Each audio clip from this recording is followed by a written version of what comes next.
Amit? Nervous? No. All righty, let's see. Yeah.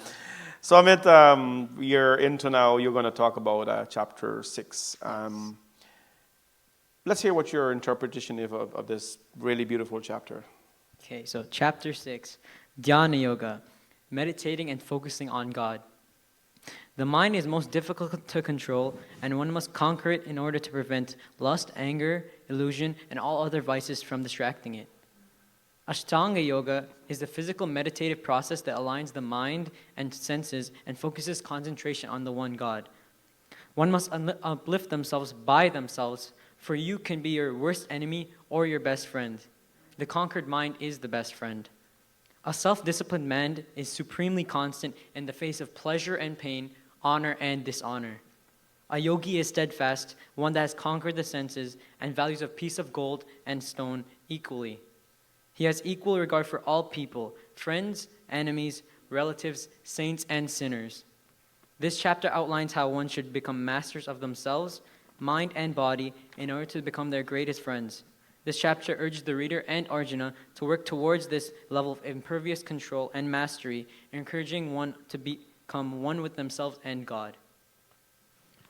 Great. So this chapter 6, Dhyana Yoga, meditation today is being taught by so many people, and I'm not even commenting or speaking anything negative about meditation, but it is presented as something so difficult when Gita has prescribed 3 stages in the meditative process. Now, let me ask you, how applicable and how effective do you think meditation is or can be for youths of today? And most importantly, why do you think youths don't meditate? The importance of meditation I cannot overstate. Like, when I think about meditation, there are times in my class when some teachers have decided to take the initiative to, like, 1 minute or a small period of our day for 10 minutes just to focus our minds on one object or just to breathe and control our breathing. And I don't know if anyone else has, but people start giggling. They can't sit straight. They think of it as a joke. And I think it's because in Western culture especially, and media, it's seen as a gimmick. It's seen as a game. When you hear you think that's a joke. People see that in media and think of it. They don't think of it as a serious asset to one's success. They think of it as something that those monks in Dalai Lama or all those monks and those Buddhist monks do. When really meditation, the fact that if you can take a time out of your day to focus all your thoughts on one, like everyone's stressed, everyone has something to worry about, everyone has something to be scared of, something that they're not looking forward to. But when you take that time out of your day to sit in a quiet, you don't have to say anything. You can, like when this Sunday service today, I know there are people, if you can do it properly, then guided by Guruji himself, you can feel the vibration and the calmness that you feel when you actually focus your thoughts on one thing. But if you can do it yourself at home, at school, whatever, and just align your senses onto one thing, calm yourself, and like all your mind's running 1,000 miles a minute, if you can take that time out of your day to take a breath and to slow down the pace of your life to a standstill, it's immeasurably helpful. It's amazing. Thanks, Amit. And that was chapter 6, deals with meditation in the Gita. Give Amit a big hand there.